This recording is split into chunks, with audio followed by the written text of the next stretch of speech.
We have strong traditions about the burial of James from early Christian sources, extra-biblical sources. The first is by a Jewish Christian writer, someone who converted to Christianity in the 2nd century, who probably was already a mature person 50 years after the events in question. Second part of the 2nd century, his name is Hegesippus. He writes that, regardless of how mythologized his picture of how the stoning and the death of James took place, that I think he combines two things: the fall down the temple steps in the Pseudo-Clementines, that's the fall off the temple pinnacle that he talks about, and that's all in my book. I explain how these things are conflated. That's what takes the time in my book. The fall off the temple pinnacle, and then the hitting with the washerman's club to bash out his brains. That was the coup de grace given in all stonings. He always gave a coup de grace. So he was stoned down in the Kedron Valley below the pinnacle of the temple, and Hegesippus said he was buried where he was stoned. And a marker was put up there that is still there to this day. So he was buried. He was not laid out in a rock tomb, according to that report. Eusebius repeats that report in the 4th century. Eusebius is Constantine's bishop. He comes from Caesarea. He's a Palestinian. He knows Palestine traditions very, very well. He says it was still there in his time in the 4th century. Jerome repeats the tradition in the 5th century, so does Epiphanius. Epiphanius is a Palestinian who went to Cyprus. Jerome was a Roman who came to Palestine and spent his whole life in Jerusalem and Bethlehem compiling his version of the Latin Vulgate. He knew a lot of things, and he says that the burial marker in James's burial place was still there in the 5th century. So how does this record with there being an ossuary with 1st century Aramaic writing on it? It doesn't accord. So either all those traditions are wrong and are willy-nilly suddenly appearing fresh ossuary with the inscription on the wrong side of the box is authentic, and our paleographers, such as they are, who can't even tell the difference between two kinds of handwriting and two types of incising, one with a very precise tool, one with an extremely blunt tool, we're supposed to believe them that this is totally authentic. I have no idea. As I said, I would love this to be the case. I personally would rather I was always looking for the burial place of James. I wanted to take a bulldozer and bulldoze the whole area up underneath the pinnacle of the temple ages ago to find James's burial place and this marker. But I never thought we would come upon an ossuary, and that makes me worried. The whole thing worries me because of these things. I guess if you know, I don't want to say I know too much. I think I know more than most. If you know too much, you worry more. If you know nothing, you don't worry at all. That's the problem. We've got a lot of people who never even heard of James before, so they're like in cloud cuckoo land. They're loving it, and that's good. But finally, look, it's all good for all of us, because if the people would come at this and get interested in James, then we all win.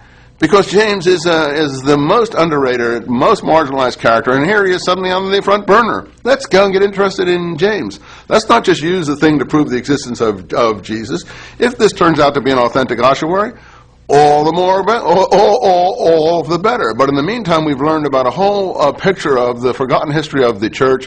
We've challenged ourselves, we've extended ourselves, and people who are intelligent thinking people in the modern world are tired of just being fed pablum. They want to be extended. And everyone wants their life to be rich. They don't want to live a donut life. They want to think, hey, I can learn something in my life. It's not all pat, I'm going to learn in a catechism class. Let me be an intellectually modern person. That's been the problem of religion for modern people. It's only been relegated to unthinking people. And thinking people said, oh, I'm not religious. We all need to be religious, and this will allow us to get our teeth into a challenging problem. I hope that they do get into the James problem. But let's not just go around, did Jesus exist or didn't he exist? That's not the whole ball of wax. Assume for a moment that it is the real thing. Yeah. Then you've got it. Then you're bingo. All the things they want to prove are proven. Meaning what? They want to prove the fact that they have a contemporary witness of Jesus from the 1st century. If this is authentic, they're home free. That's all.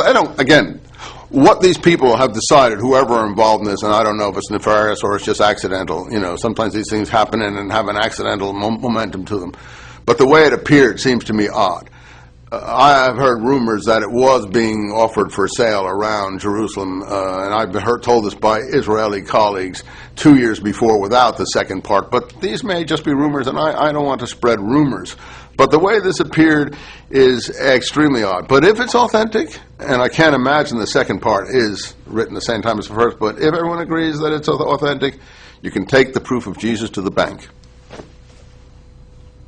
But do you think that after you've taken it to the bank, the fact is... And the guy will also take his ossuary to the bank, too. But after all that's done, do you think that one of the implications of this find would be that whether we want to or not, we will have found James, and therefore start... Well, yeah, that's the thing. Start an unexpected... I think that the people who have begun to support this in religious circles, and I don't want to name any people, but that was the original thing, was, oh, we've got it now. This is what we've been looking for millennia. This is not the find of the century, you know. This is the find of the millennium. Not the find of the century. You know, this is the greatest archaeological find of the last 1,000 years, if this is authentic. And, yeah, because then they'll show this relic more than the Turin Shroud, more than any other relic they have, because it's actually got Jesus' name written on it from the first century. This is the find of the millennium. And this young chap, this Israeli collector, maybe is a kind word, this Israeli collector who seems to say that he first got it when he was like Jesus teaching the Pharisees in the temple at 13, that he bought this object when he was below the age of, I don't know what, of majority anyway, since he says he bought it 25 years ago and he doesn't look much more than 40, so I don't know what age he could have been when he bought this, supposedly. In any case, this will be the find of, this will be everything. Sorry, tell me again that this is like, if this is it, it's bigger than Turin. If this is authentic, not a double inscription, not a second inscription added later, then it's bigger than the Turin Shroud. It's bigger than any relic they will have. I think what the people have done who are supporting this, whoever's behind it, they're willing to throw the towel in on James the brother. They'll accept James the brother now, which they didn't accept before. You know, before it was always, oh, when I wrote my book, oh, he's not a brother, he's a milk brother, he's a cousin, he's a half-brother. You know, oh, no, Jesus didn't have any brothers. Okay, that battle's lost. Give them the brother. We want the Jesus. We want the Jesus. If we can throw in the brother in exchange for the Jesus, we've got a great deal here. I think all the establishment groups have said, give us the Jesus, we'll accept the brother too. So they've thrown the towel in on the brother issue in favor of the higher issue, proving the existence of Jesus in the first century. But you think, unbeknownst to them, they're going to get the brother? Well, they're going to get the brother, but it won't matter to them, because I said they're not interested in the brother. They've realized the brother is a marginal thing, and they can always shove him back aside. Maybe they've opened up a Pandora's box? An ossuary. And vote up a Pandora's ossuary. Yes, possibly, if people read books like mine, but as you said yourself, the 1,000 pages even daunted you, and you at least have some reason to read it and energy, but it takes 1,000 pages to go through these things in a non-superficial way. Yeah, if they read my book, it is opening up a Pandora's box, because James becomes the outstanding hero of the movement, and probably the leader of the Qumran community as well. Tell me about the find of the millennium again, sir, if this is real. Just one more time. Am I giving you some good stuff here? Yeah. I was on the wide shot. Just go. If this is real. If this is real, then sure, this is the find of the millennium, maybe the 2 millennias, because this is an artifact that overarches all the artifacts. This is not someone's tongue, ear, finger, head, ankle, whatever, vertebrae.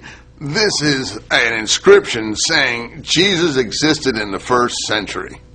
That's why the 63 paleographic data is so important. And they knew him, and they cared about him, and he was important enough at that time to sign his name to the ossuary next to his unimportant brother. My point was always that, yeah, the brother was important in the first century, and he didn't need the extra part to tell us who he was, and people wouldn't have thought of putting it.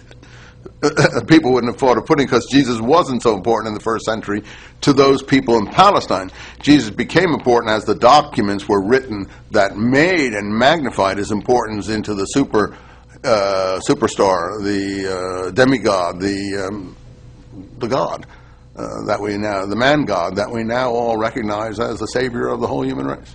But that didn't happen in the first century. The documents propelled that process forward. But surely James, the tzaddik, Yaakov the tzaddik, Right. thought that his brother was Mashiach. I have no idea the relation. See, I don't know exactly who the brother was by that point. I go in my book about the four brothers. We know there were that Cleophas and Mary. If Joseph is the Hebrew name for Cleophas, okay, it's possible. That Cleophas and Mary, or that other character listed in the gospel lists, James, the son of, what's his name? Alphaeus, which is probably a garbling of Cleophas, had four sons. They had James, Simon, Jude, and Joses. I say we know who Simon is. I can document Simon. Simon is Simon Bar Cleophas, who's said to be the nephew. He's actually the second brother. He's the second successor to James in the early church. The third, Jude, is Jesus' twin. He's Judas Thomas, Judas the twin, also called Thaddeus in gospel lists, also called Lebbaeus, seems to have evangelized northern Syria and Iraq. And this person, I think, was beheaded at some point. He may have been the Theudas in Josephus, who was beheaded. In any case, his descendants are still around when the Roman Emperor Trajan is trying to round up Messianic claimants in the latter part of the century. The fourth brother, Joses, we don't know. Who is the fourth brother, Joses? That's just Jesus himself before Jesus became, distinguished from his brothers in the process of as I said, as the fathers became uncles, brothers became cousins, mothers turned into their own sisters, and Jesus turned into his own brother. Joses is the same person as Jesus. We don't have any information about that. Is the fourth brother. Now, that fourth brother, Joses, I don't know much about him. And he may have been executed very, very, very early on, and he may have been seen as this messianic individual executed in a very nasty way. I've covered all this in my book, but I don't know much more about Jesus than that, because the documents that we have, I don't think have been written in the interest of the Pax Romanum, Hellenized, Romanized, pacified. Now, there's a